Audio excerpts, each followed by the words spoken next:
Welcome to Leaders of Tomorrow, India's only daily television platform for small businesses. We bring you the right information to empower you, the SME entrepreneur. I'm Sunanda Jayaseelan. Today we're joining you for this very special conversation from NSE with the Chief Business Development Officer of NSE, Ravi Varanasi, talking about why you, the SME, should look at listing and what you should do to be ready for your listing journey.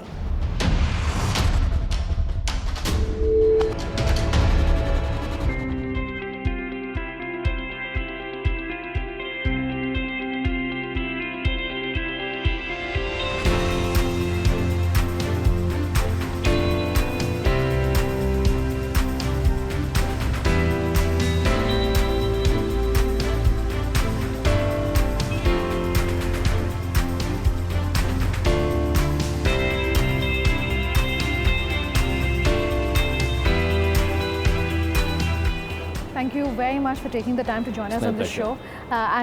We talk very often about why small businesses should look at listing. So it's really exciting to actually hear it from you. And for this, what we're calling a masterclass in terms of listing for small businesses, why they should look at listing, what an SME should really know. So let's start by talking about the fact that we're at the end of this fiscal. We're just about kicking off the new fiscal. Yeah. Are you happy with the kind of activity that we've seen as far as listing of SMEs on the exchanges are concerned? Absolutely. In fact, the fiscal has been very great. The last 3-4 months, there was a bit of a lull.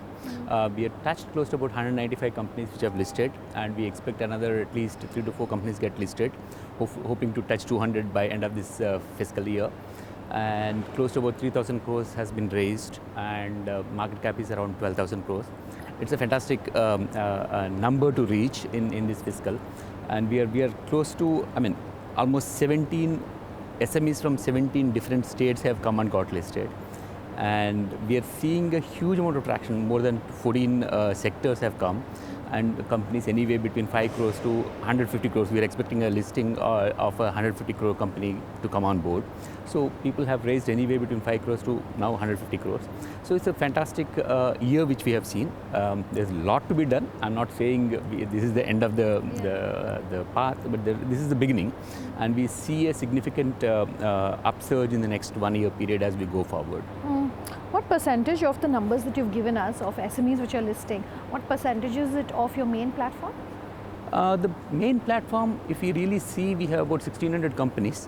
We are already at 10% of, more than 10%, 15%, close to 15% of the main platform. But I don't really see the main platform and SME as a percentage of the main platform, because SME, the possibilities are significantly larger. The number of companies which can possibly come out to SME sector, SME platform are going to be significantly larger compared to the main board. Main board tends to be a relatively stable kind of a scenario. But what we have achieved so far is really heartening, but a lot more to be done as we go forward. Okay, so I'm going to break down the lot more to be done. Yeah. But how does India compare with some of its global peers, given of course that we're seeing so much of uncertainty, particularly in the global markets over the last maybe 2-3 months, even the last year. Are you happy with the kind of traction that Indian SMEs and the Indian markets are doing compared to our global peers at this point? On SME front, I would say really we are doing a lot better than most of the markets. There are very few markets which have been able to really set up a large SME platform and make it really happen. Why is that, sir? SME platform has always been a bit of a conundrum for almost every single major market which has looked at. Only 2 markets possibly have really succeeded, which is AIM of London and the junior market of Toronto. Other than that, almost every major market has tried, right from Japan to China to Brazil to almost take any market. But the success has not been really that great so far. Compared to that, I think what we have achieved in the last 4-5 years has been really great. While some of the markets have done, like Johannesburg has done about 100 listings and then it stopped after that. By and large, it hasn't moved. Brazil tried multiple times. They've gone up to some 9-10 listings, and after that they've stopped. The difference possibly is the enthusiasm with which entrepreneurs have kind of adopted this market, and investors' interest in getting into the market. These two have really helped us create a viable and fairly vibrant SME platform, which has only one way to, which is going up. Okay. I remember when we caught up with you 2 years ago on the Leaders of Tomorrow, I had asked you if we were seeing any specific sectors, interest from specific sectors in listing much more than other sectors. Has that sort of changed? Has the mix changed? Not exactly. I think we are seeing close to about, these 195 companies came from close to about 15 different sectors. We are seeing interest from almost all kinds of manufacturing, agricultural implements companies, Sure. service companies, HR services company has come, IT companies have come. So the sector agnostic in a way. We haven't really seen any specific concentration of any specific sector, but it's quite widespread, and we would like it to be that. So, Okay. and then more importantly, more than 15 states got represented in 195 companies. We have a company which got listed from Jammu and Kashmir, one got listed from Jharkhand. So we are seeing places which otherwise wouldn't are associated with capital markets. Sure. So let's then break it down. And I started by saying that this is a masterclass for our SMEs when it comes to listing. What would you want for SMEs to know really about listing? What should they do? Even if it's a startup just starting out, but is not sure whether they're ever going to list. But what would you have to say to them? The first and the most important criteria would be to get their systems in order, the house in order. They need to have the transparency in the financials, the way the entire company is going to work, and a lot more focus on corporate governance related issues, because these are hygiene factors for any company to get listed, whether it is SME or main board. So that basic discipline has to come. Once that is in place, it's for an entrepreneur to decide when exactly they want to get listed, whether they need capital to get into the growth phase, the next stage of growth, or is it that they're just trying to do an OFS kind of a thing where existing investors are getting an exit out of the SME. Okay. So it all depends on the timing and the reason why they want to do. So those are the factors which have to come into play as they go forward. But a lot of SMEs we have seen are actually taking the capital to grow. And that's the story which is interesting for the investors also. If an entrepreneur has a story to tell that the company is going to grow in the next 3 to 5 years from X to Y, investors are far more interested in coming into the company like that, because if they want a stable story, they would have gone to the main board. Why would they come to SMEs? So they're coming to SMEs mainly because they see a significant potential in these companies to grow. So any entrepreneur who has a growth story and would want to fuel that growth story with an infusion of equity capital, this is the place to come. Okay. Do you think that it's particularly a crucial time for more small businesses to look at listing on the exchanges, particularly given the NPA situation right now in the country? Yeah, this is possibly the best time in any way. Okay. Any time is better, but this time possibly is better mainly because of a little bit of reduction in the banking sector's ability to finance some of the SMEs. But in any case, banking sector has always been on the debt side of the story. So far, a lot of entrepreneurs have not believed that they can actually go to the market and raise capital.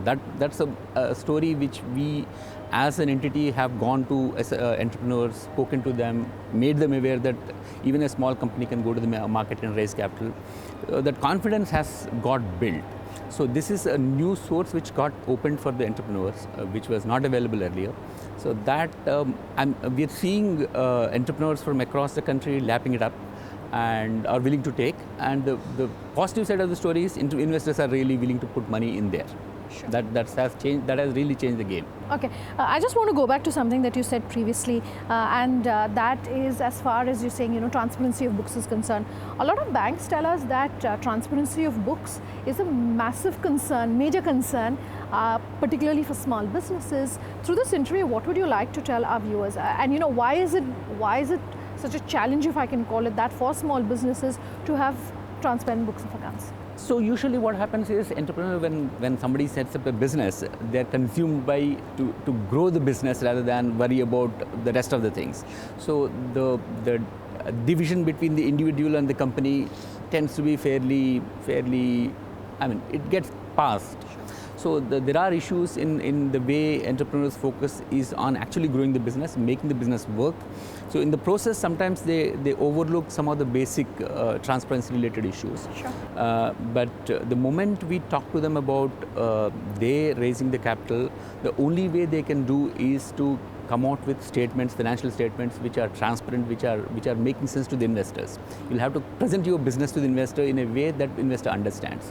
That's where the critical component, critical focus is. I think the culture is changing, even in non-listed companies. And about 2 years back, 3 years back, when we went to entrepreneurs, we came across companies or entrepreneurs who didn't really do too much of work on their financials. But after that, when we go to some of the SMEs, these SMEs are promoted by second generation entrepreneurs or new age entrepreneurs or tech entrepreneurs. Yeah. The way they are actually managing their businesses is far more professional compared to the earlier set of SMEs. So the change is happening. It's a question of some of these guys getting their act together when they start the business. So I'm going to take a very quick break on that note, but much more on the other side with Ravi Varanasi here at the NSE headquarters. On the other side, we'll talk about how the NSE works as a mentor for small businesses like yourself. Do stay tuned, back in just a bit.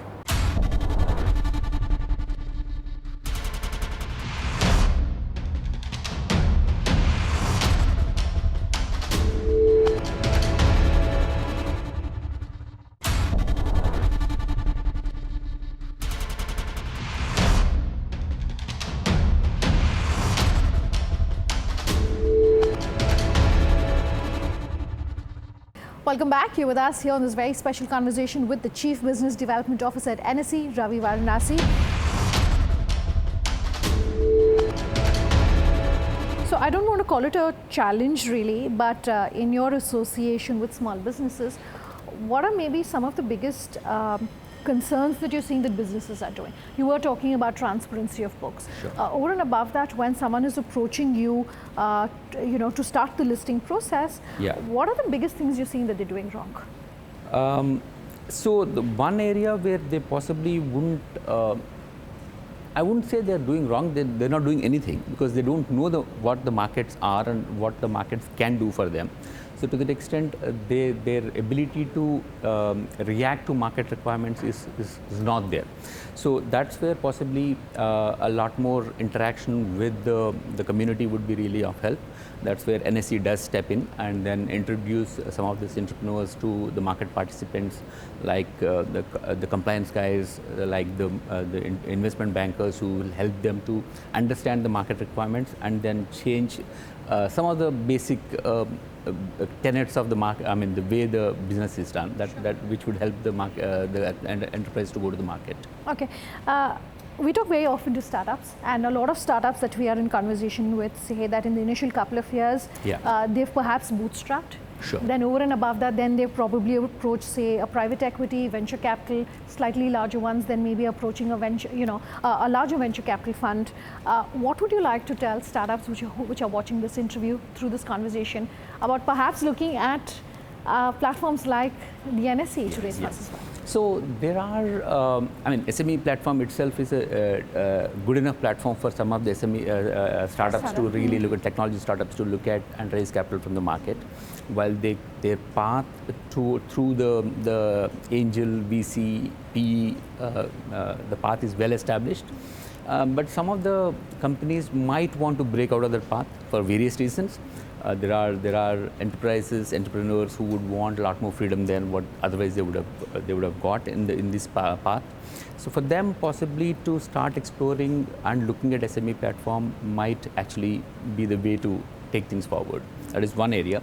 Second, SEBI has been looking at a growth platform for startups. A set of initial guidelines have come. We are expecting a little more change in that particular area. In the next couple of months, I think we'll have a lot more clarity on the growth platform which SEBI is trying to bring it for startups. That would make a significant difference to the way they are operating as of now and the way they are approaching the investors, the way they are raising the capital. So all those three things would be addressed in the new growth platform which SEBI is envisaging. Okay, so you of course are a platform as far as funding is concerned, but you haven't restricted yourself to that in the sense that you also work as a mentor for small businesses particularly. You also work very closely in the area of increasing awareness of why companies should look at platforms like yourself to raise funds. So I want to talk about the first bit, which is mentorship and mentoring. Yeah. You work as a mentor for small businesses. Maybe through this interview you could talk to our viewers about how they can work closer with yourself as a mentor. So while, as I mentioned earlier also, most entrepreneurs don't know the markets, they don't even understand, they don't actually have any sense of where the market is and who should be spoken to. In that sense, we conduct programs across all major SME clusters. We would have gone to almost all states in the country, and we have conducted programs across all the major clusters, SME clusters, where we talk about the alternatives available to the entrepreneurs. So we try and give them the basic idea of the platform, how exactly it works. Then we slowly introduce them to some other participants in the compliance guys, the investment bankers. We introduce them to multiple investment bankers. We introduce them to CSs and CAs who could help them to recast their balance sheets and get the balance sheet in shape for public issuance. And we continue to talk to the entrepreneurs directly while some of the intermediaries work with them. Idea is to try and give that sense of security which comes from an organization like NSE, which reaches out to the SMEs. And that hand-holding we continue through the entire process of up to the listing as well as after the listing. Because post-listing compliances are, again, while they're not really onerous, they do, the corporate need to get basic structures in place so that they're able to fulfill all the post-listing compliances. So we work throughout the process with the entrepreneur and try and give inputs wherever they are required. Wherever entrepreneur requires a specific area where they need help, they don't understand the specific area, we introduce them to right set of people who could possibly give them that input. Okay, and these camps also serve the purpose, the dual purpose really, of increasing awareness of why platforms like yourself. We started this conversation by trying to get a sense of just how many small businesses are listed. Statistics show that listed corporates in India, small or big, only contribute 12 to 14% of the GDP. We're talking at a time when India's poster boys, the new age poster boys, your Flipkarts, your Paytms, etc., are creating wealth, but they're not really listed. They're not in the listed domain. Your wish to perhaps see some of these unicorns, some of these poster boys setting the example as far as listing in the Indian markets are concerned? Yeah, we obviously are working with SEBI and with the ecosystem to try and see how we can get these major corporations to get listed in India. IGP is one solution which SEBI is contemplating, and we think that that's a possible solution which will help, which will kind of match the requirements of the regulator and the industry and bring them together in a platform which will really help Indian investors to participate in the growth of some of these corporations. Okay. That's where we are.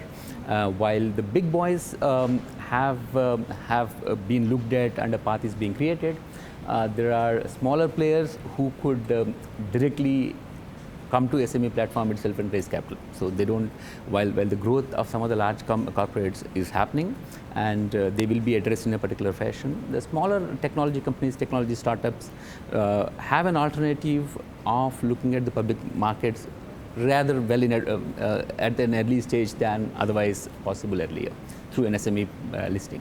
We're at a fairly interesting time here in the Indian markets because given what is happening globally, we're also at a time when we're going to see the general elections. So that is going to definitely create a lot of volatility in the markets. Your advice, and if we can close this interview with that, to small businesses who are in the listed space or maybe not in the listed space, who are working either only in the domestic markets or perhaps are working for the export markets as well, about how to manage this volatility that's going to come in. So overall, business side, we don't really see too much of a disturbance. While global events and some of the local events might have some influence on the business, the underlying business per se. We see government focusing on SMEs as a group. There's a significant amount of focus which is on the SME development. So we see as we go forward policies which will help SMEs to grow. So that is a big positive for SMEs. And market volatility is, I think volatility will come, will stay, I mean, the periods of volatility. My suggestion to entrepreneurs would be not to concentrate or not to get worried about the volatility per se, but focus on the business. And if business has a good story, I don't really see a reason why investors would have difficulty irrespective of market volatility. Okay. Thanks for taking the time to join us here on the show, Ravi. That's all we could manage to pack into the special episode. If you have any feedback for us, here's how you get in touch. leadersoftomorrowtimesgroup.com on email, Sunanda_J, LOT_ET now on Twitter, Leaders of Tomorrow on ET now on Facebook. Thanks for watching. Have a good night.